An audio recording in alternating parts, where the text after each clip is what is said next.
Let's get to a big story, and that is a big breakthrough as far as India and Canada ties are concerned. And new high commissioners to be appointed, high commissioners to be reinstated and returning to regular services to citizens is what the Canadian side has gone on to say. Of course, the Prime Minister met with Mark Carney on the sidelines of the G7, and this is a complete breakthrough. This is carrying the hope of a reboot since the conditions and the ties between the two nations have worsened under Justin Trudeau. So under the new leadership, we're seeing this new hope and, of course, a big breakthrough underscoring India and Canada relationships are extremely important. We will work to strengthen the democratic values is what the Prime Minister Narendra Modi has gone on to reiterate it. Let's I'll go across to Maha Siddiqui, who is joining us.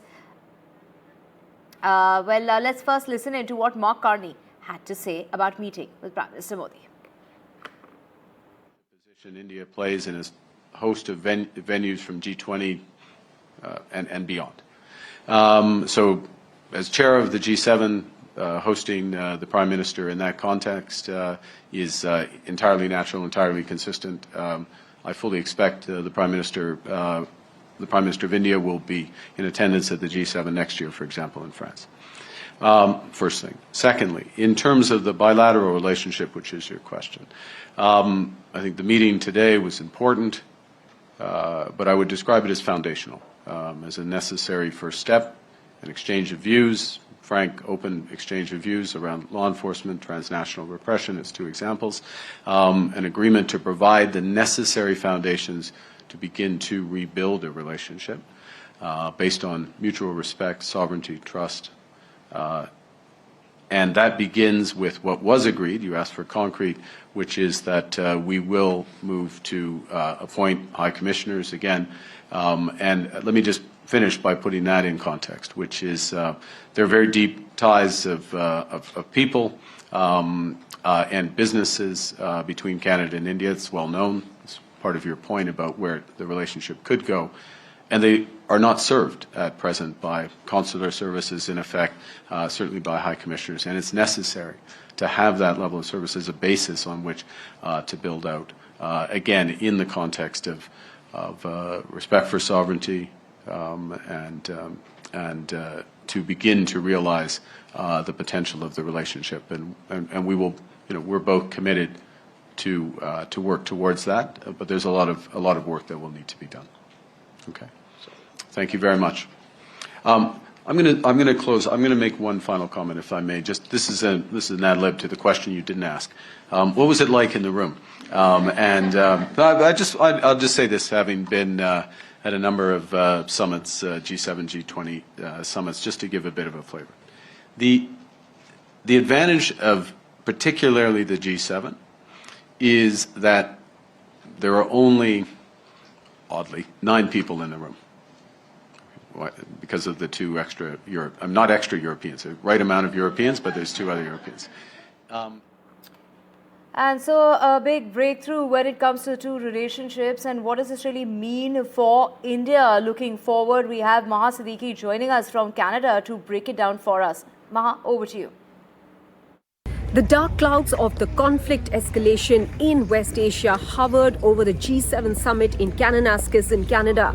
But the G7 issued a statement last evening on the second day of the summit in which they backed Israel, saying it had a right to self-defense, and also said that Iran cannot have nuclear weapons. However, despite the statement that was in fact issued before US President Donald Trump, who left early from the G7 summit, again this time from Canada, but for different reasons. This time the stated reason was the situation in West Asia that led him to go back to Washington DC a day ahead of the end of the G7 summit. Donald Trump, in fact, after leaving and this morning spoke about how Emmanuel Macron had misinterpreted his departure from the G7 summit earlier, because Emmanuel Macron has said that it should be seen positively that Donald Trump was trying to look for a ceasefire. Donald Trump said that this is far from what should be expected at the moment. In fact, now, after that, When Macron was asked by reporters about this issue, he said that it was a grave error, as has been seen in the past, if a regime change is sought in any country by bombing it from the outside by outsiders, and that any such change, if required by a country, should come from within. This clearly showed that divergence in the views on the approach in West Asia or Middle East for the G7, as the leaders continue to talk in different voices over the approach, despite the fact that they have come out with a statement together. Now, this time the G7 has issued 7 different statements and not a big joint communique. These 7 statements include one on Israel and Iran. The other ones are, the important ones are on AI and prosperity, that is artificial intelligence and prosperity, and especially the intersection of artificial intelligence and energy consumption is also a matter of discussion at the moment on the table. Apart from that, issues like critical minerals, a statement being issued by the G7 on that as well, and to use the resources sustainably, as well as a statement on the issue of wildfire, something that is very critical in North America, and also once again the use or the means of sustainable infrastructure that should be created to combat and to be able to manage wildfires that have been very devastating in North America, especially in the host country Canada, which has seen wildfires and very recently saw one that broke out in the Squamish region. The G7 summit has closed today, with Donald Trump having left earlier. The other G7 leaders engaged this morning as well, after which all these 7 statements were released. In Kananaskis, this is Maha Siddiqui for NDTV.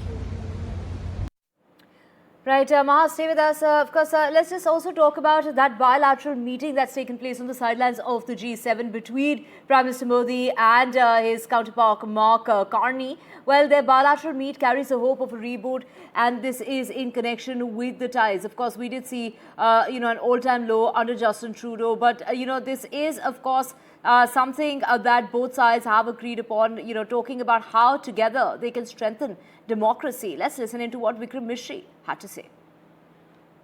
Narendra Modi and Prime Minister Mark Carney of Canada have just a short while ago concluded a very positive and constructive meeting on the sidelines of the G7 summit here in Kananaskis in Canada.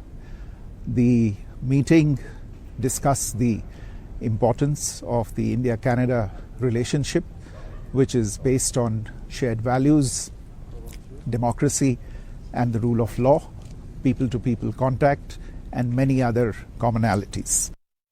Well, Prime Minister Modi at the G7 high table, with the 7 so-called most powerful nations in the world, even though President Trump has, of course, stepped away, and we've seen what he's been saying overnight as well about controlling the skies over Iran. The context of this G7 visit has obviously taken on a very global, very different color, and there is a sense of urgency to what is happening, because India, one of the preeminent powers in a region where a near war scenario is rapidly escalating. You have one side talking about the obliteration of the other side. You've got the other side saying, it ain't over until it's over. And you've got the most powerful world leaders, Prime Minister Modi, along with the G7 right there in Canada, talking, I imagine, largely about how the fallout of this entire Iran-Israel conflict is going to be like for all of these countries, most definitely in India,